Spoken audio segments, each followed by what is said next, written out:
And Rivers State's leader of the Pan-Niger Delta Forum, Edwin Clark, has described as an imposed settlement the truce reached between Governor Siminalayi Fubara and his predecessor, Nyesom Wike, who is now the Minister of the Federal Capital Territory, FCT. In a press conference in Abuja on Tuesday, the elder statesman said the communiqué issued at the end of the reconciliatory meeting was baffling and unacceptable to the people, especially the Ijaw ethnic nationality.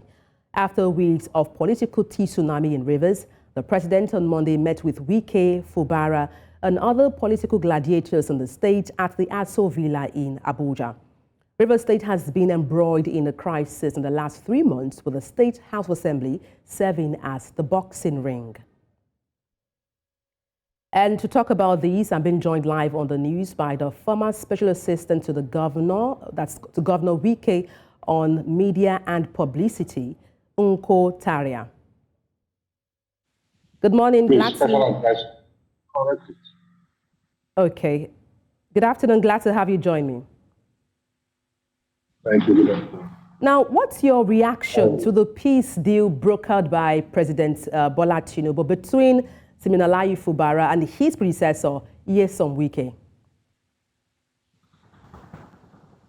First and foremost, I must tell you, Rivers State, the air is suffused with bewildering frustration and corroding bitterness.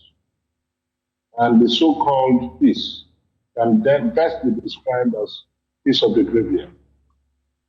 You know, what they did on that Monday, I think it was on Monday, what the president did was to solidify the statue of godfatherism in this country.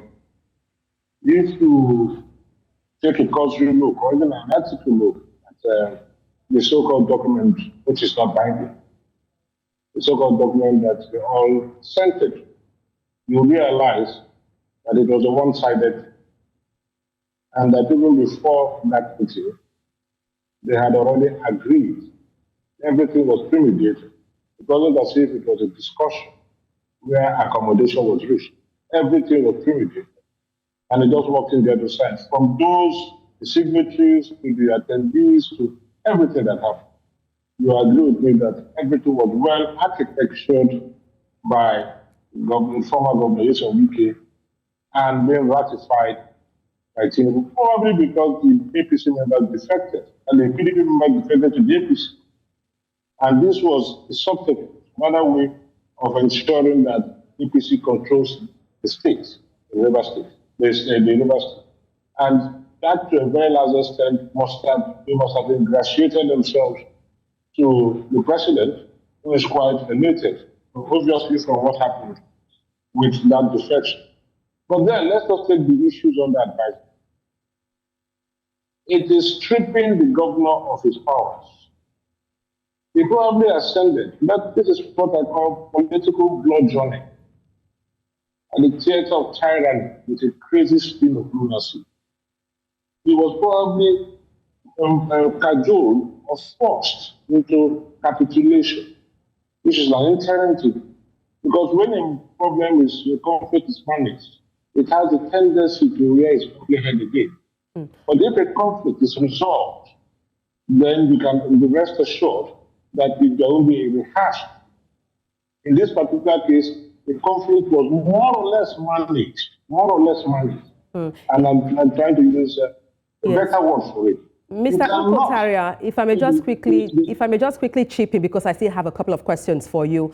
Now, some people believe the 8-point peace directive by President Bola Tinubu is merely political and a slap on the face of our democracy. I was going into that.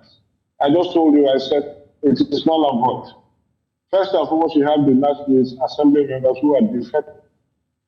And if you go by the Constitution, Provision with 109, you will agree with me that once you defect, without crisis in the party that brought you to power, that you've already lost your seat, then the court, the High Court in Rivers State, by Justice Danagogo, declared those seats vacant. And they also wrote a letter to INEC to conduct fresh elections. Now, as we speak, these are members of the APC because they had defected. And they did not say they'd go back to the state. Now, what are the grounds for defection? The first one was The second one was that Tinubu was doing well. That is not what the Constitution says. Then the first one, they said the crisis because of the National Secretary who refused to vacate his seat and is also contested the governorship election in a state. That is no crisis. It's a problem between two persons. Somebody wanted to succeed and said, you have to exit if you want to contest. That is no crisis in the PDP. So the issue of defection, the reason adduced for the defection is free-flowing, completely nonsense. It cannot hold water. Then, number two, you're imposing the commissioners on the governor.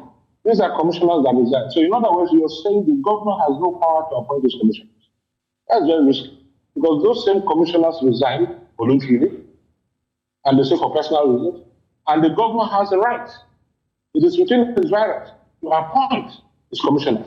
Now you're imposing the commissioners on the governor. What do you expect? You expect sabotage, which means the governor is being caged, and these commissioners are going to act as spies. Spies acting on behalf of the FCT minister and now acting on behalf of Mr. President.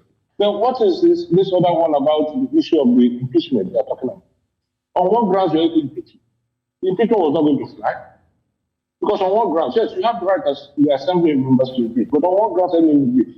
There are procedural obligations, and there are reasons enshrined in our constitution. So did they meet any of those reasons? They did not. And that's why they wanted to go through the battleground. Then you also go into the issue of the city. They have a right to decide when to sit. But the choice, the venue for that city must be provided by the executive branch, which is represented by the government. Now, they are saying no. The president, the governor cannot provide. They decide where to sit, when to sit, and how to sit. Okay. The where, the when, and how is the exclusive preserve. But the where is the governor's preserve. Permit me to jump in there. Yes, permit me to jump in there, Mr. Nkotaria, because of our time.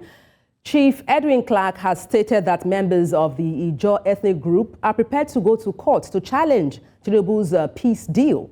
How do you react to this? Yes, I completely agree with him. I completely agree that they have to go to court to challenge it. Because from what has happened, what has transpired so far, it is obvious that the president has assumed the role of the judiciary, which is very wrong, because the president is subject to the laws of the country. And in this particular case, we agree with them that the rule of law is state and that the state of justice runs subject. There are court pronouncements. All you need to do is to vacate the court. You go to Supreme Court to vacate the court. And while you're vacating the court, you can go and have the political resolution. But once a matter is subjected to the clinical prognosis of the legal law, your hands are fertile as litigants, as litigators, because you have to ensure that the due process, the court process will take place. If you have to withdraw, that is before the court pronouncement, you cannot withdraw a suit after the court has made a pronouncement on that. But Mr. Nkotaria, just to chip in there, yes. Some persons have also said that what is there to fight for? Governor Fubara himself signed the peace deal. So what is there to fight for him? First and foremost, I will also tell you that they suffer from equity of vision and poverty. Because are you going to say now, because you went into an agreement with a minor, therefore that agreement stands? No. You can't get an agreement with a minor and allow the agreement to stand. That is one. Number two, Nyesom Wike is the governor of the state. We are talking of state capture here. The fight, which you understand, is beyond Nyesom Wike. He only symbolizes that fight. We are talking of state capture. We all have the right. It's like MK Abiola, who symbolized democracy. The fight wasn't just for MK Abiola. It was about this. So it was about democracy. It was about justice. That is number two.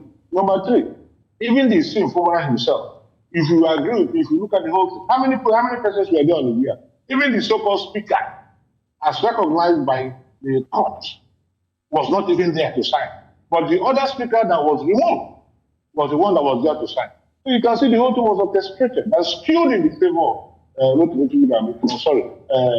Nyesom Wike. So someone can say what he wants to say because he's a governor and probably you don't know what had gone on behind surreptitiously. The president must have been intimidated him to say, my friend, don't forget I'm the president and commander-in-chief. Don't also forget that your matter is in court. Don't forget that it is what I say that will happen. I'm in charge of the security. So many things would have gone behind, and that is why they came out to say, okay, there is no price is too high to pay. You don't know what I must have done. That's why I said, The moon moves slowly, but by daybreak it has crossed the sky. Look, Good Friday might be on the throne for just one, but will definitely give way to the drums and beats and trumpets of Easter Sunday. It's a matter of time. Very soon, whatever went on behind the doors will definitely unfold. We'll have a dizzying disclosure of content because nobody in his right senses, unless he's under duress, will agree to those agreements that they said the governor has signed. Nobody, because that is stripping yourself naked. Stripping yourself, because the commissioners will no longer respect you. These are people that even disparage you.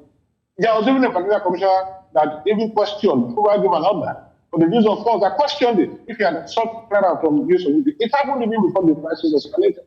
All right, thank you so much for your expertise on this. Thank you so much. I am afraid this is where we have to call it a wrap. Thank you so much for your time on the news. Former Special Advisor to Governor Wike on Media and Publicity, Unko Taria. Thank you once again. Thank you very much for having me. Thank you.